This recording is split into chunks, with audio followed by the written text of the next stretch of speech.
Welcome everyone. Good morning, good afternoon, good evening, good night, whatever time of day you're coming to us.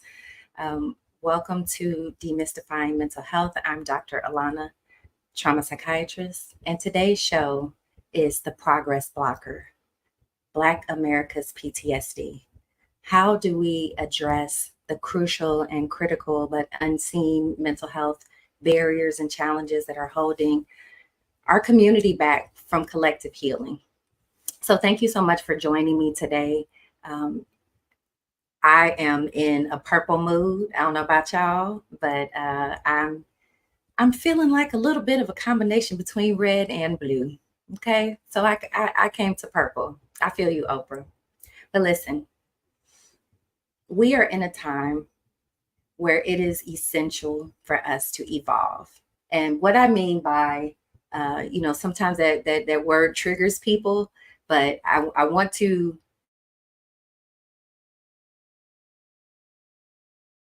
Humans are always evolving. Society is constantly evolving. Take a moment and tell me a time in history where things stop changing. I'll wait. Right. So we are in the process of evolving, whether we like it or not.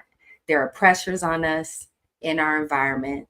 And the way that this world works, if you don't update, if you don't change, you die. Okay. So listen, we're here now. We're at the point where humans have met the actual fork in the road, where we really need to address some very particular challenges. And I think, in particular, for me, I started really thinking about how do we move forward. I get so many messages from you all about um, how do we address the mental health challenges in the Black community. We're looking at a crisis, a collective crisis of behaviors that are rooted in centuries of oppression and utilizing darker bodies and treating them as if they are inhuman, right?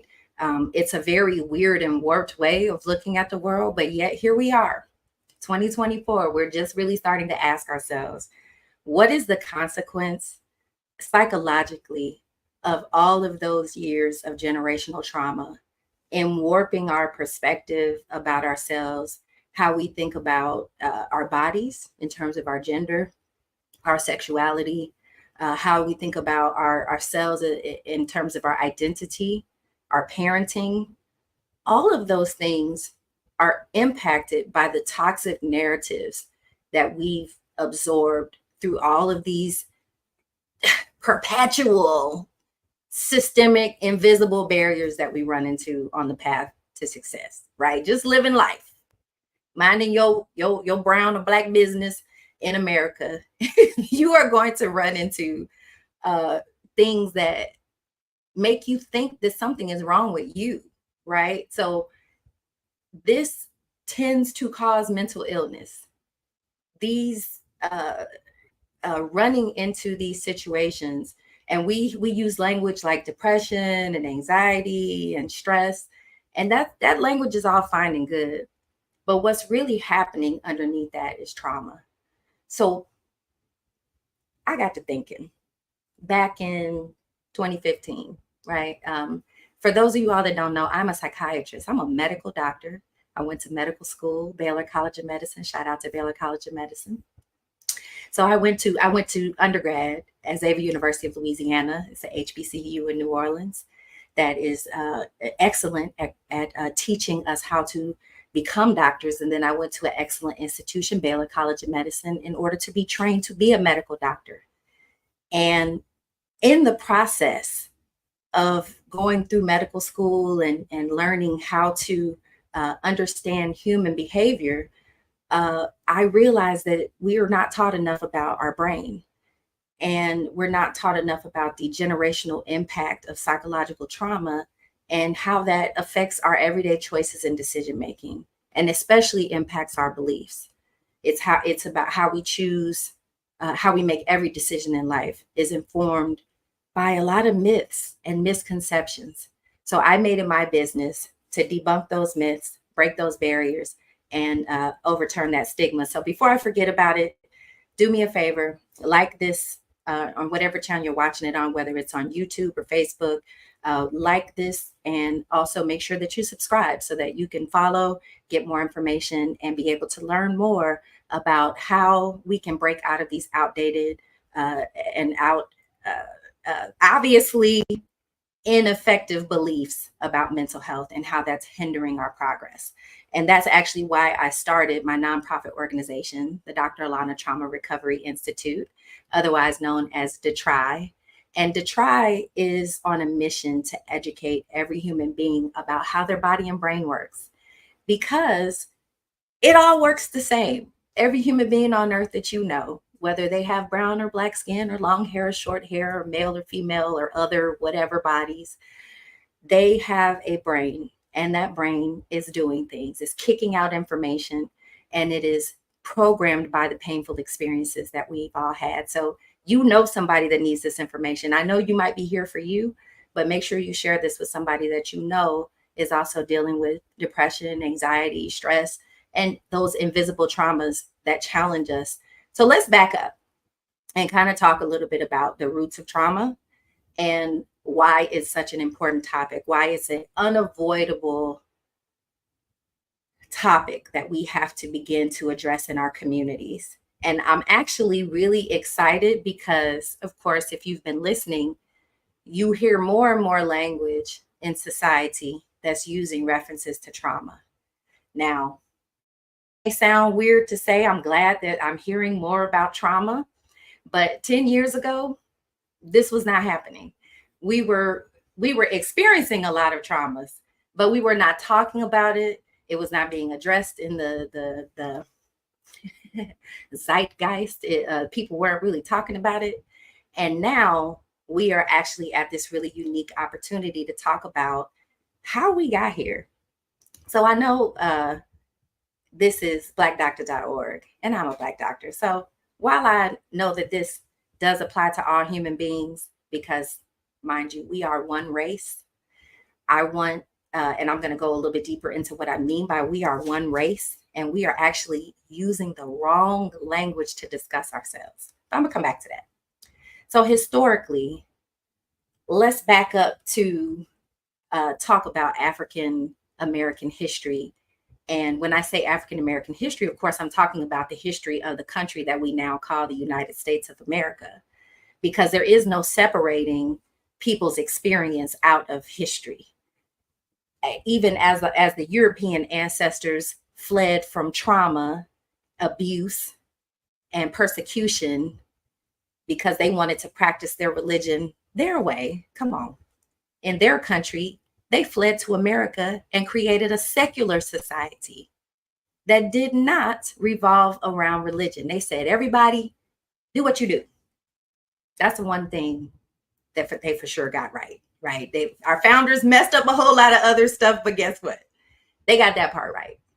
Everybody, believe how you believe, worship how you worship. You're going to pray a little differently. You're going to use different words, but you know what? I want to do my thing, so I'm going to let you do yours.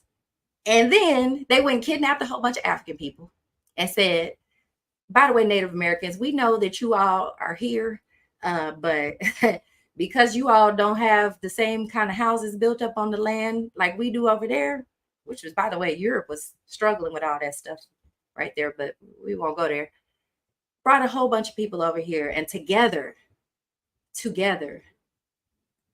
no matter what the color of their skin were, those human beings that lived in the 1400s, 1500s, 1600s, right? We're working our way into this era, right? Because when America was founded in 1776, that wasn't the first time people got over here. It was folks over here already, and they were doing stuff. So we have people are tied into the history of America, but we know that African chattel slavery and mistreating generation after generation after generation of human beings, forcing them to grow crops, forcing them to try to forget their identities, taking away their language, taking away their ability to earn their money, taking away their ability to make their choices. That was a psychological cruelty that we still have not resolved. Okay. And in that cruelty, that shapes the era that took us to the Civil War, right? And we still got people who don't recall that the South lost the Civil War and the Confederacy did not win the right to keep human beings enslaved. Go figure.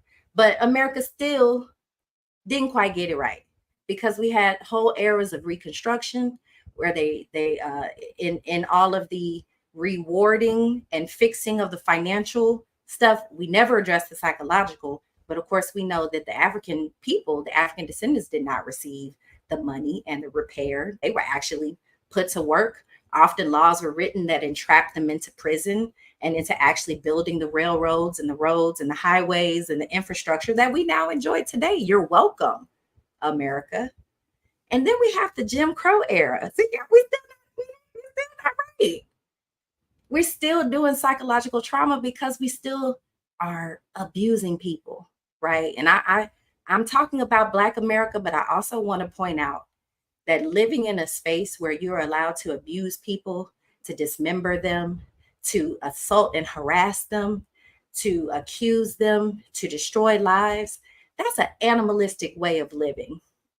And it's kind of, if you think about it, it's kind of it's kind of messed up. I edited that. Y'all see that I caught that. It's messed up. And it will mess up the minds of the people who participate in it and cause them to be psychologically and delusionally out of touch with reality about how other people experience them. Now, mind you, now we're moving forward to where we are today, where systemic racism is still at the core of what we're doing, because we haven't yet realized some really important fundamental information. When I was in medical school, I was fortunate to be there in 2003 when the initial results of the Human Genome Project came through. And it was a big deal. They did a lot of lectures about it because it was the first time that we actually had sequenced the almost the entire human genome. And to their, maybe not surprise, but to many people's surprise, they realized that genetically humans are 99.9% the same. That's the reason why, our eyeballs end up in the same place. Nose, mouth, ears, hair.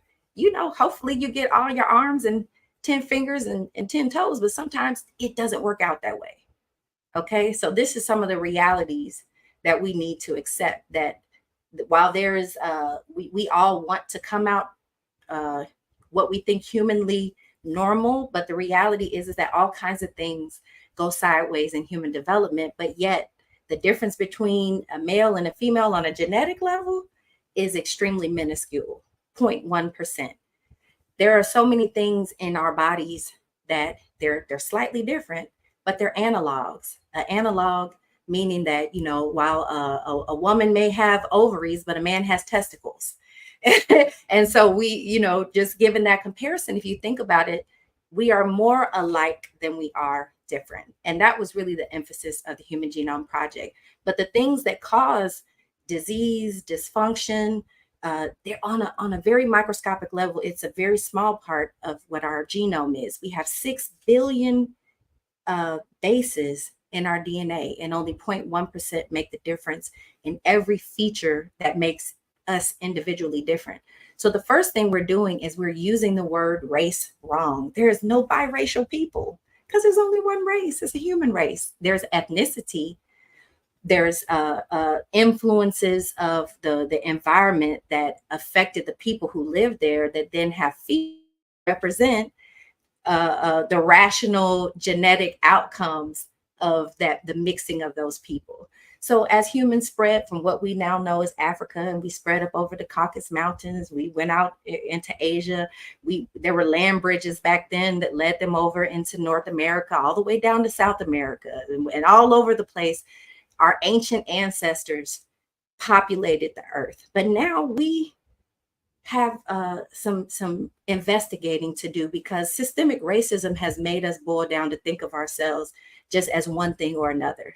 Black, white, whatever, however you identify yourself, Asian, whether you identify yourself by your country label, American, or whether you identify yourself by your gender, your ethnicity, none of that stuff matters when I look at you.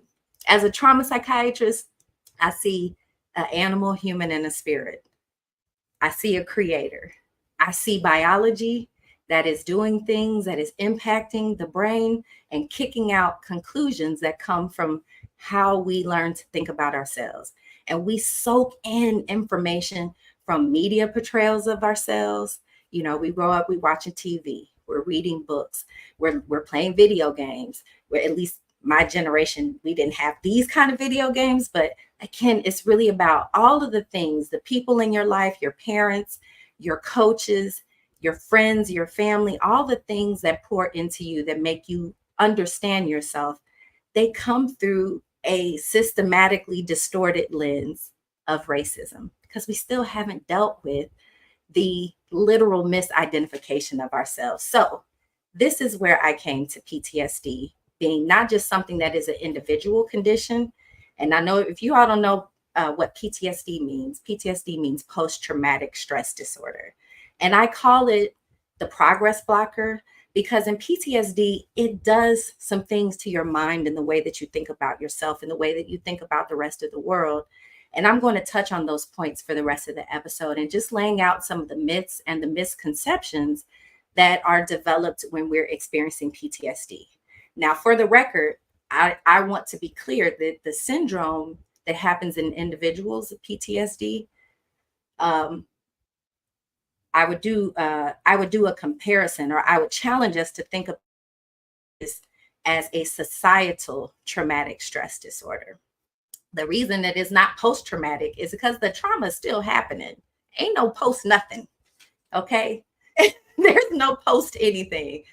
We are still living through a time where we are experiencing trauma after trauma after trauma. And a lot of times when people hear the word trauma, they think about the worst possible case scenario. Like, you know, it's not trauma unless you're catching bombs and rockets, or you have to go to war and somebody's shooting at you. And to be honest, those things are traumatic, right? However, and this is also, by the way, how it's taught to most people as they get into mental health and how they get into their even their field of study. Trauma is really thought of as a subsegment of mental health. But I practiced for 12 years at the VA. Shout out to my veterans. And I heard a lot of stories. I heard a lot of stories, thousands and thousands of folks telling me how they think, what they think, and why they think a thing happened. And I thank them for that, because it is a sacred honor to be someone that people tell their deepest, darkest secrets, their worst moments, their best moments, but many, many of their worst moments. And I heard a ton of misinformation, misunderstanding. So much of what I did as a psychiatrist was teach people to correct misconceptions that were driving internal processes that caused them all kinds of depression and anxiety and grief and challenges. And so here I am back in 2015, 2016-ish. And Michael Brown Jr. happens in St. Louis, Missouri. So for those of y'all that don't know, I'm from St. Louis. I always rep St. Louis. However, Michael Brown Jr. and a police officer had an interaction that ended in his death. And I know y'all don't know me, but I haven't always been Dr. Alauna, trauma psychiatrist. You know, I was a straight A student, but I was, you know, like to do hood things with my hood friends. And, you know, would put on my blue and go do what I do. But anyway, the point is that as I listen to society and I listen to the divergent way that we have begun to think about the world, I realize, like, dang, we really don't realize that every human being thinks they're right. It's delusional. It's literally delusional. I can't emphasize that point enough. So I'm gonna say it again. You're delusional. Yes, I'm sorry. I know I'm delusional, meaning you operate on a lot of fixed false beliefs that despite evidence to the contrary, you still hold on to those beliefs. And unfortunately, this is causing chaos. I'm not talking about them over there. We're going to get to the other people, but I'm just really talking to you, whoever you are listening right now. I'm just talking to you. You the problem. You the problem. You are. Okay, now I'm sorry. This may offend you. However, I'm telling you that I'm the problem too. Okay, Taylor, I get it. You're the problem. We're the problem. I'm the problem. The problem is not everybody else. Yes, something's wrong with them too. But let's start with the thing that you have control over. You have been taught that other people cause your emotions, or that something outside of you is why you feel the way that you do. I have news for you. I have to start with this one because this is probably the core of everything that I do. This first belief, this first myth, everything that you're feeling, those emotions that, you know, percolate around in there and they do stuff and they have you feeling some kind of way, they're not coming from the other person. They're not coming from God, the devil, or everybody else. They're coming from you. In fact, they're coming from a specific part of you. If we could drill right through and pop your head open, you would see this amygdala sitting in there, kicking out emotions and emotional content, sometimes in the background, many times in the front ground of your thought process. And those invisible urges and surges and biological reactions and responses that we feel, they come from our amygdala.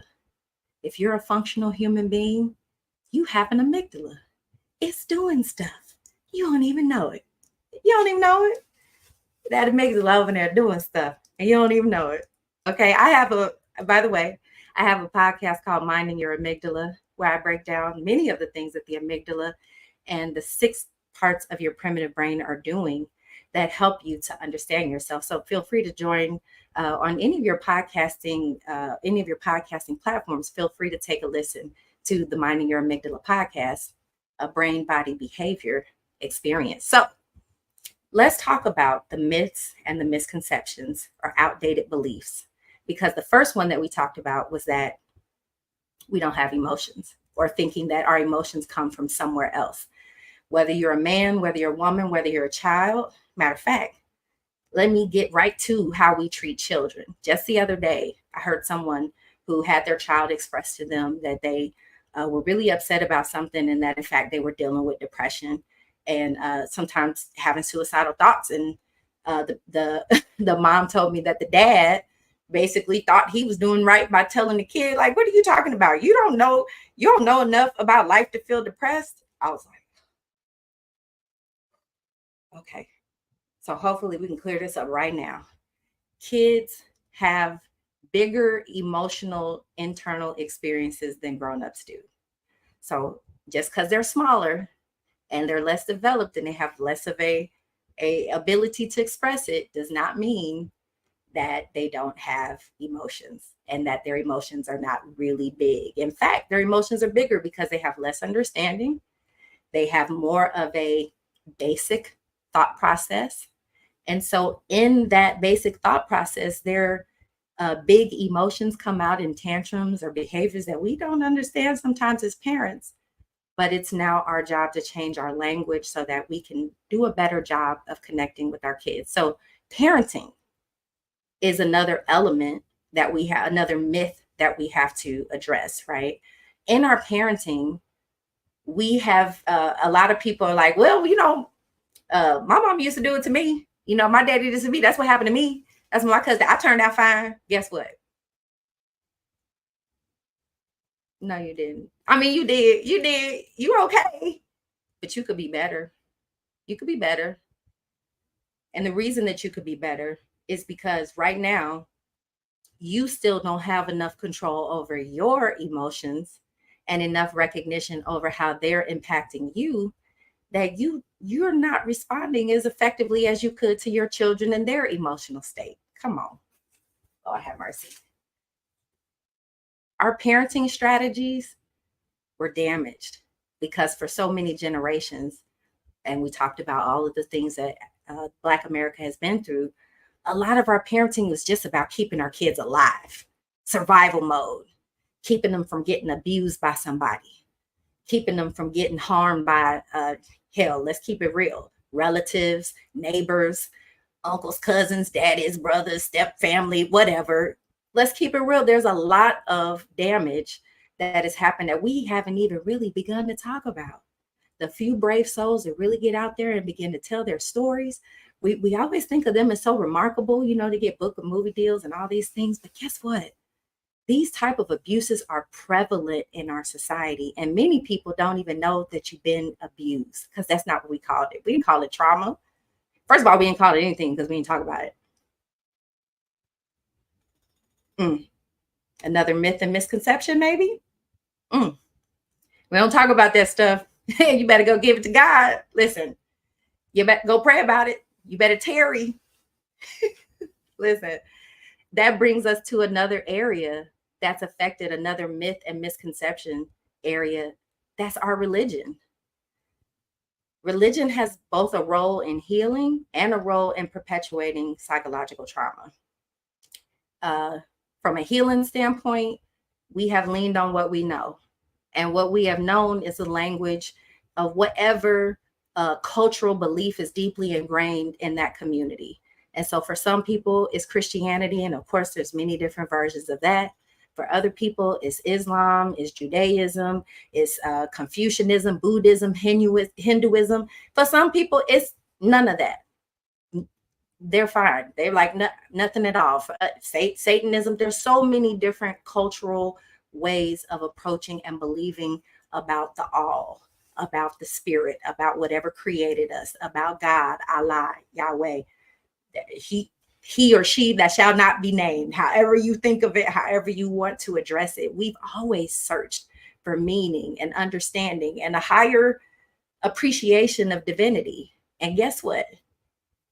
Religion has been a vehicle of both getting people through hard times, but also teaching a lot of dysfunctional stuff that causes mental illness, that causes unnecessary beliefs, that causes incredibly damaging judgments, that causes family rupture and rifts, that causes people to look at another person and have the audacity to make awful judgmental statements and harm them with their words and their inability to appreciate them as a whole being. And they go, in the name of God, because my God said, listen, we just need to go ahead and own our divinity so we can stop this. So that takes us to self-image. Self-image, self-understanding, self-awareness, self-anything. Stick a self on it. That is our ability to actually appreciate every element of who we are. Right now, through the myths and misconceptions that we have, we get messages that our color is not supposed to be this, it's supposed to be that our hair is supposed to be one thing or another, that are, pick a two something. You're too big, you're too small, you're too fat, you're too skinny, you're too this, you're too that, you're too loud, you don't say enough. Listen, the standards that we have for ourselves have come through the lens of trauma. Somebody telling you something, saying something, joning on you. Listen, I'm from St. Louis. We talk about you. Listen, they will talk about you, hurt your feelings, talk from your head to your toe, write you down. Listen, will a vile villainous victim. Listen, don't get me started. Okay, so understanding our self-image and how we view ourselves is a huge part of our myths that we need to address, because these are, we talked about identity, we talked about mental health, we talked about religion, we talked about sexuality. Actually, have we talked about sexuality? Let's back up, because I want to make sure I hit this point too.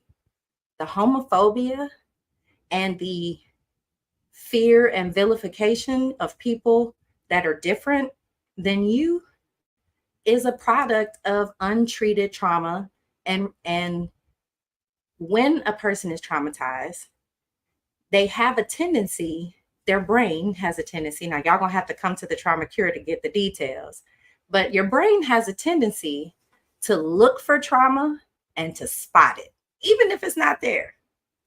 Even if it's not there. In fact, your brain is going to tune in to that thing and hyper emphasize it so you don't miss it just in case it comes about. So, how does that, excuse me, how does that translate into our myths and misconceptions?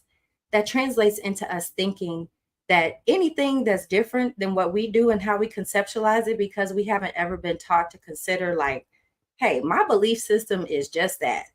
It's my programming from my life experiences and things that people have taught me and what I've gone through. But other people, it's 8 billion of us alive right now. That's not even counting those who've lived before. Just right now on this earth, there's 8 billion. So my 1 out of 8 billion can't possibly be the only way to look at this situation.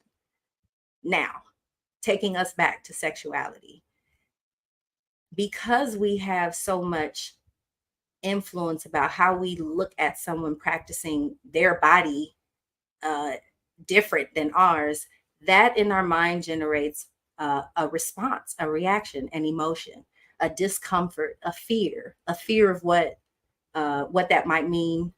Maybe a fear of what might mean for you, a fear of what it might mean for that person. But if we don't begin to examine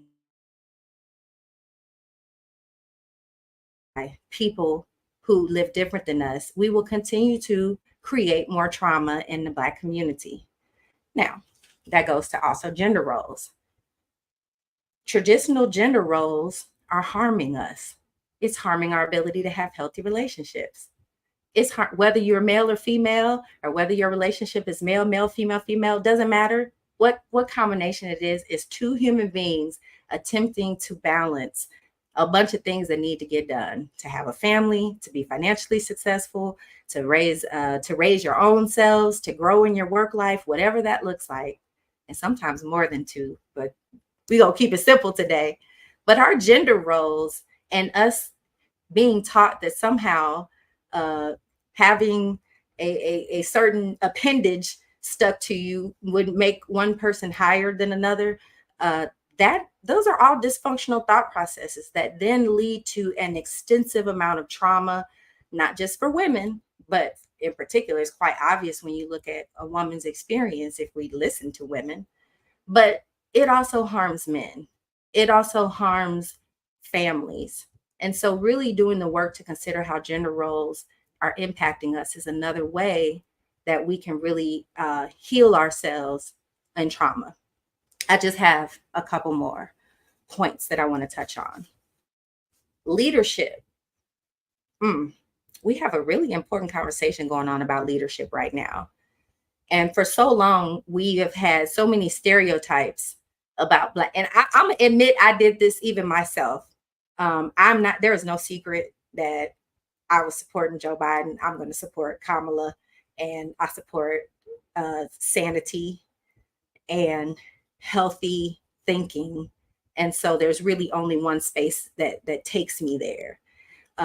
But what in particular, I've taken a lot of leadership coursework, and in my leadership coursework, it talks about the characteristics of leaderships. And I want to point out that leadership is not one thing, because there's a lot of different styles of leading, and you can be successful in all of them. You can be extreme narcissist and still lead a lot of people, because and when I say extreme narcissist, meaning you can be all about just yourself, what you want, your success, your freedom, your way of doing things, and still get a lot of people to follow along with that, because currently our society rewards a narcissistic thought process. The CEO that will, increase the profit and cut the costs and don't, get caught up in how many people and what happens to the experience of the individual is usually going to be rewarded with the next big CEO job. Do it again, make our bottom line better. But that's not the only way to lead. And one of the things that we have that a lot of people of color, regardless of who you are or where you are, you may have experienced imposter syndrome.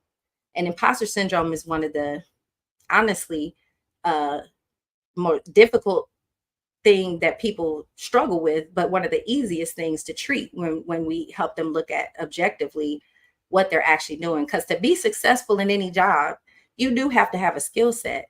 But that job might be typing, that job may be calculating something, or creating presentations, or some physical product.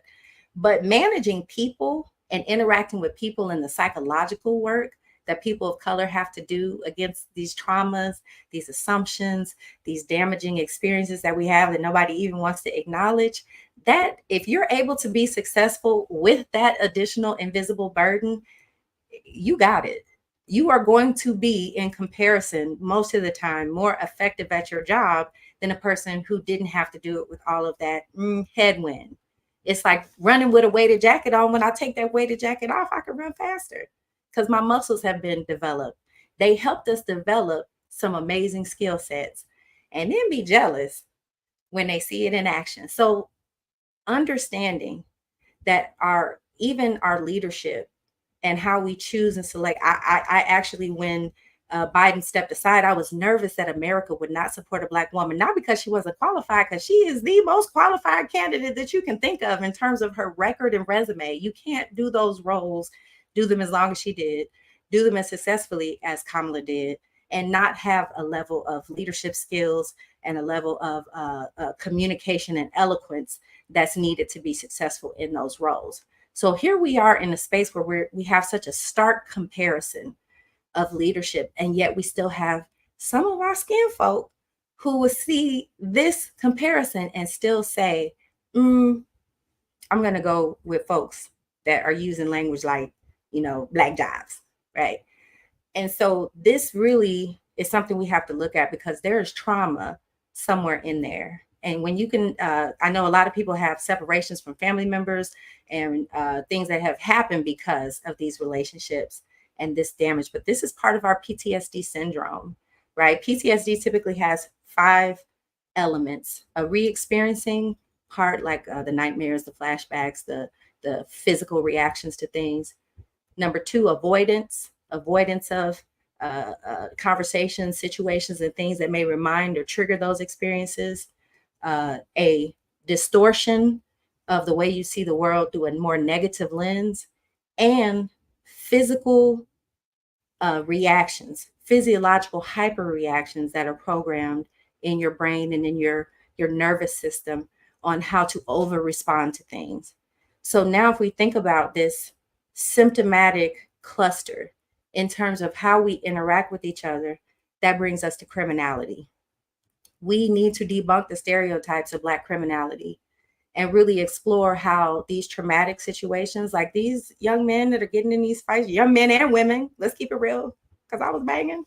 I hope my mama don't see this. Okay. Those communities are suffering from trauma. They're suffering from grief. They're suffering from not knowing how to express their emotions and manage them, and not having enough therapists and even mental health practitioners that can provide the amount of help and healing that's needed in these communities. These kids in these schools that have experienced, just the fact that our kids have to have shooter drills in our schools right now, which is a shame, because we got to traumatize them to teach them how to respond in case they get traumatized. This is the level of criminality that can be easily addressed through really putting an investment in mental health and helping people to process their emotions in a healthier way. Kendrick started it. Shout out to you, Kendrick, for pulling in the community the way that he did with Not Like Us. But just understanding that a lot of the problems that we have can be solved through addressing our mental health. And last but not least, economics. We don't have less money because we're less capable. That's obvious. Check the Olympics. Okay. That's just in the Olympics. I wish it was an Olympics and doing some other stuff too, because anyway, my point is, there's a reason, and it's not your fault, that you are living in a society that has set up so many traps and pitfalls that we have the stereotype that even it can be ingrained in other Black people about how Black folks utilize their money. But I want you to know that you can challenge the dysfunctional spending habits. You can challenge your relationship with money. You can challenge your belief in yourself and how you engage with money, and grow in one generation. It doesn't have to be two or three. It doesn't have to be just for your kids or your grandkids. There's healing that can happen the moment that we understand that we can break these psychological chains. That PTSD is a progress blocker. But I don't know if you saw those Olympics. Listen, a block doesn't mean you can't learn how to hurdle. Okay. And right now, we have a lot of things to hurdle over. But again, this is the reason why we have to address our biggest blockade. And I know some of you all may not necessarily see it the same way, but I'll just share with you how Dr. Alauna, trauma psychiatrist, sees it, that our biggest problem in society, the biggest thing that we need to address is our mental health, because your mental health affects every single decision you make. There is no human being on earth that doesn't have a mental health landscape, that doesn't have thought processes that are bubbling inside of this brain, that are a product of programming, cellular DNA reactions, and all kinds of stuff that's kicking off inside of this body. And it's a beautiful thing. It's a wonderful design. Whatever you believe in, you have been created, especially, there's no one like you. I want you to know, if you don't hear from nobody else today, I love you. I think you're freaking amazing. Yeah, you out there, you might be out there raising hell, but I think you're amazing. And I think that you're the most advanced technology on earth. You're you. Okay? So that means that you have the opportunity to heal yourself from any and all things that are holding you back. So, in these last few minutes, I'm going to break down for you how I believe you can break free from the chains. Okay, break free from the chains of mental health, of trauma. We're always going to have mental health, and we always going to have some trauma. You know, a lot of people ask me why I do trauma work. How did I get into it? I was drawn to it. I honestly, I come from a household with many people who served in the military. Me working at the VA was my way of giving back, because I knew these knees and this back was not going to let me get through military training and what they have to do. But what I did do is spend a lot of time listening and learning. And while medications can help, because I say skills over pills. Y'all hear me say that a lot. And I mean skills over pills, but I didn't say skills instead of pills, right? There are I'm thankful that we exist in a time of modern science where we've been able to narrow it down to such a molecular space that we know about the chemicals like serotonin and norepinephrine and adrenaline and dopamine and oxytocin and these other elements that affect our brain and body, and that we have medications that can help us when our brain is not doing what it's supposed to do, right? For me, understanding this information about the brain was almost like finding fire. Okay. I've always been in search of like, what makes humans tick? Why do we act like this? I read the encyclopedia. I read everything I get my hands on. And the deepest understanding of it came when I understood the brain. And so recognizing that years ago, let's say 100 years ago, if somebody had a seizure, we'd be trying to get them over to the priest as soon as possible. Somebody called it exorcism, right? And that would be the thing to do, because that's what they understood.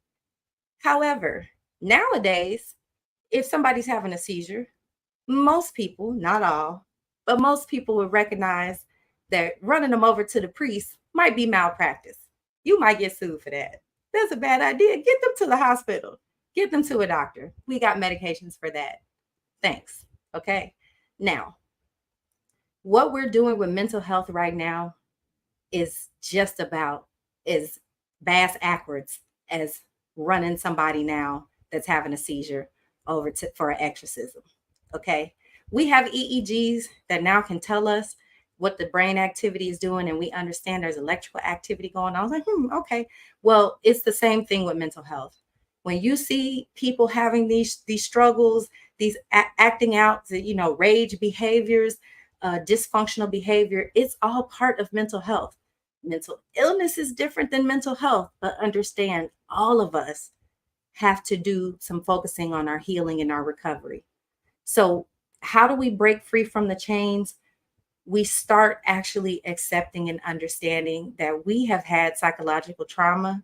All of us have had painful, this is how I define psychological trauma, painful experiences that change the way you think about yourself, other people, and the rest of the world. I'm going to say it one more time. Trauma is not you necessarily having to get hit over the head, not you having to go to war, although all of those things are traumatic.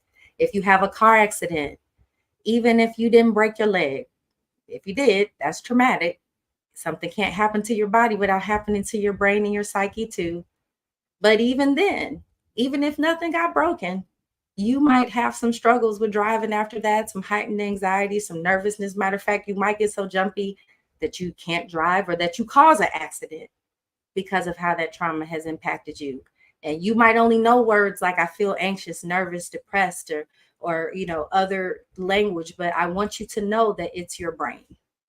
And the best way for you to understand your brain and to know how to control it is to learn about it and learn about your wonderful design, that it's not broken. You just don't know how to control it. You just don't know how to use it. So that leads me to our next point. Beyond healing and recovery is education and awareness.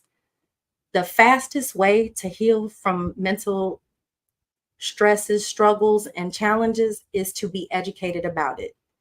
It's not to say that therapy is not helpful. I truly believe in therapy. Therapy can be life changing, especially when you have the right therapist, a good therapist, but sometimes that's hard to access. Whether it's you may or may not have insurance, because insurance barely pays people for their services and their skill sets. There's a lot of people who don't take insurance. So finding someone you can afford, finding someone who understands and identifies with the challenges you may have. How do you do that, right? Finding the time in your day, the time in your week to get into emotionally challenging things, that can be hard. But getting educated, come on. I know that you probably have invested in coaching, you've invested in many other things as it relates to yourself. But what I do know is that when you went to school, you got math, science, reading, history, and not a dang on thing about your emotions. Zero. They didn't talk about it. It wasn't in the curriculum. So it's up to you now to do the work. I'm willing to lead. I'm willing to help you. I'm letting you know I'm not your psychiatrist. I'm busy working on this over here. I'm teaching. That's why I teach. I'm retired. I'm don't ask for an individual appointment. It's not gonna happen. Okay. But I hope you understand what I'm saying. There's plenty of ways to learn. One way is to be able to come to the trauma cure. I'll tell you a little bit more about that in a few minutes, but understand that you can begin to pay attention to your own emotions and begin to put words to it. Begin to accept and understand that you can only control you, and that right now your brain is stuck to trying to control other people because that's how you've been taught to think. Next, beyond healing and recovery, beyond education and awareness, is community building. We cannot do this alone. A lot of people experience their traumatic experiences in a space of being alone. So you may falsely believe that no one understands what you went through, that you the only one that's went through it, that no one will understand when you say that you've been through this crazy, disgusting, what gruesome situation. But I want you to know, unfortunately, there's a lot of people out there who have stories like yours. And honestly, waiting to hear from you about how you healed. And you don't have to be all the way there. to tell that story, because a third grader looks like a giant to a first grader. And you have, just for you being here and paying attention to this and getting to this space in this program, that means you care enough to pay attention.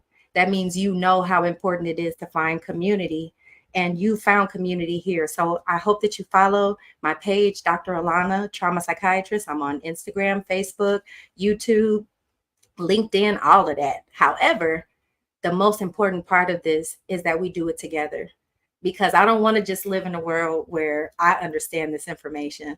I don't want to just live in a world where a few of the people in my life and around me are evolving and growing and creating and healing and getting all this good. I want you to be in here with us. And so I'm inviting you to connect, because the next element of that is that we can create community circles. We can, as you begin to learn this, you'll begin to influence your family with your growth, not telling them what to do, but showing them how you are growing and how you are healing, how you're recognizing the trauma from that situation way back then has you repeating yourself over and over about something damaging, how you might be telling yourself something, or they may be telling them that is continuing to drive this perpetual cycle of your brain just handing you what you're telling it to believe. This is why mentorship and support and community is so essential. We have to wrap mental health support around our communities. This may mean that you may be in a whole nother field, but you decide, you know what, I can see the need for mental health forming in society, and I want to get ahead of that curve. I'm going to get into training or encourage other people in my life to connect with that. We have to build out an infrastructure of support, and the opportunity is ripe for those of us who are in that space where we see the need to serve. And political action. Lastly, political action is where we have to change the environment and decide that we're going to have a system that invests in the mental health of people.